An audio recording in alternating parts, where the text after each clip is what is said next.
Big Boss Malayalam season 5 ticket to finale 4-ാം ദിവസമാണ്. ഇന്നത്തെ ടാസ്ക് എന്ന് പറയുന്നത് കാർണിവലാണ് കേട്ടോ. കാർണിവൽ എന്ന് പറയുമ്പോൾ കാറിനകത്ത് ഏറ്റവും കൂടുതൽ സമയം ഇരിക്കുന്ന അല്ലെങ്കിൽ ഏറ്റവും അവസാനം കാറിൽ നിന്ന് പുറത്തിറങ്ങുന്ന ആൾ വിജയി എന്നുള്ളതാണ് ഈ കാർണിവൽ ടാസ്കിൻ്റെ ഒരു രീതി. അതിലാദ്യം തന്നെ ഷിജു പുറത്തായിപ്പോയി. ഷിജുവിൻ്റെ കയ്യിന് പരിക്ക് പറ്റി, അങ്ങനെ ഷിജു ആദ്യം തന്നെ പുറത്തായിപ്പോയി. രണ്ടാമത്തെ പുറത്താകലാണ് ഏറ്റവും രസകരമായിട്ടുള്ളത്. ഇന്നലെ ഒരു ബാക്ക് ഫ്ലിപ്പ് അടിച്ചതിൻ്റെ പരിക്കുകൾ മാറുന്നതിന് മുമ്പ് അടുത്ത ഒരു ഫ്ലിപ്പ് കൂടെ കാറിനകത്ത് നിന്ന് പുറത്തേക്ക് ചെയ്തു. നിങ്ങൾക്ക് ദൃശ്യത്തിൽ വ്യക്തമായിട്ട് കാണാം. അങ്ങനെയാണ് രണ്ടാമതായിട്ട് വിഷ്ണു പുറത്തായത്.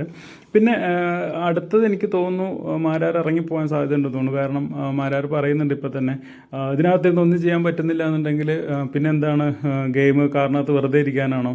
ഇങ്ങനെയാണെങ്കിൽ ഞാൻ ഇറങ്ങിപ്പോകുമെന്ന് മാരാർ പറഞ്ഞിട്ടുണ്ടായിരുന്നു. തീർച്ചയായിട്ടും അടുത്തത് പുറത്താകുന്നതോ അല്ലെങ്കിൽ ഇറങ്ങിപ്പോകുന്നതോ മാരാറായിരിക്കും.